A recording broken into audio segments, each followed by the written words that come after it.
morning.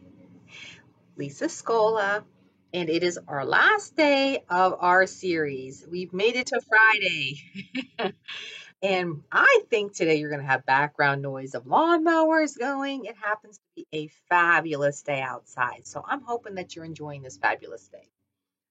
Everybody seems to be very busy, and so are we. So I just want to wrap up our series. I'm going to try to go live later today. It has been very busy. If you do work a business or have a job, you know what it's like when, you have kids that are going back to school to college, just starting off at college, school starting in general. So there's a lot going on. And I get it because I live that life as well. But this series has been fabulous, and it really, really does make us hone in on our communication skills. Hopefully you've done some reading, you wrote some books down. I haven't looked to see if anybody shared any of their fabulous readings that they have had or that they do, but please do share, because I think there's a lot to be learned when it comes to this, and it's just something that doesn't happen overnight. It takes practice, and so don't be hard on yourself when you're learning how to change your communication skills. I had I had a woman that ordered just recently, and she doesn't live close by, and I had to call her up and let her know that, she can order online or I can find her a rep closer. And it was a nice conversation. I don't get twisted up about stuff anymore. I think that's most important. My hardest one, and I have to say, let me know if it's the same, is with our kids. I mean, it is incredible how a simple little conversation can end up being like bad. It can turn bad quickly.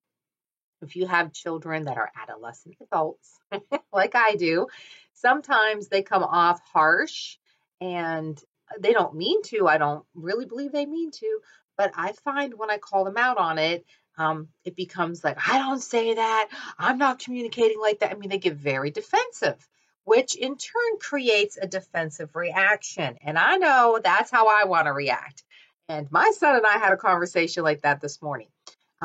He likes to be up early. He's 20. He's got an alarm. I don't know what the problem is with it. I've not had to wake him up for years. Lately, it seems like he's sleeping in more. He's tired. He takes on a lot.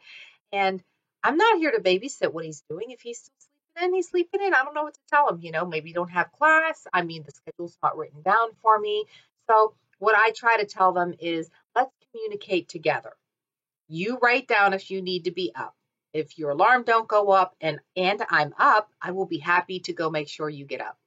I said, otherwise, I'm not going down to wake you up. Where his response was, that's fine. I'll just just jump down my throat, as if I was saying no. So I again said, listen, you don't have to be angry at me. I'm telling you, I'm happy to help, but you need to communicate with me what you need.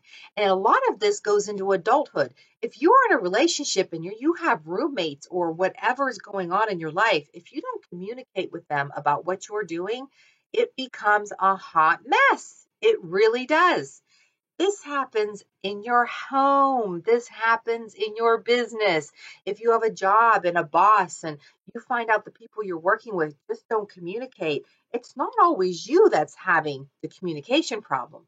But believe me, it's you who needs to fix it. Okay? We're not changing these people.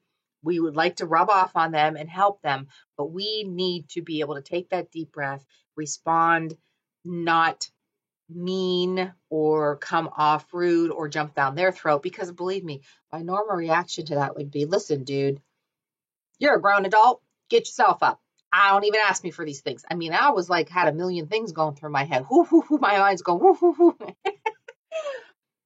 But I kept my lips sealed until those thoughts all processed through and I could take a bath and then say what I really wanted to say. I didn't want an argument.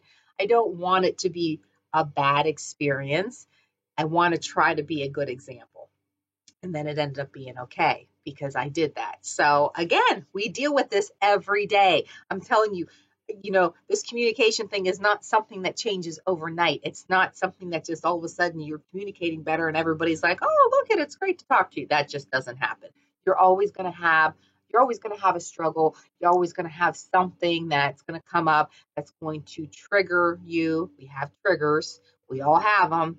It's how we don't react to those triggers anymore. And practice with social media. I'm telling you, don't you read those posts that you just go, and you just want to comment right away. You have so much to say about it. Let it go. Because if it's not going to change your life, I have a saying I live by. And if it doesn't feed me, and if it doesn't finance me, and if it doesn't make me feel good, it's not that important. Okay. And I can let it go more easily. And those aren't always the words that I use when I say it to other people, but that helps you to get the gist of where I'm coming from, right? You may have heard this being used before, but honestly, is it going to change your life? Is my son's schedule going to make or break my day? No. Did it affect my life that he was up not when he wanted to be? Again, it did not. Nor do I have to take it on that it did.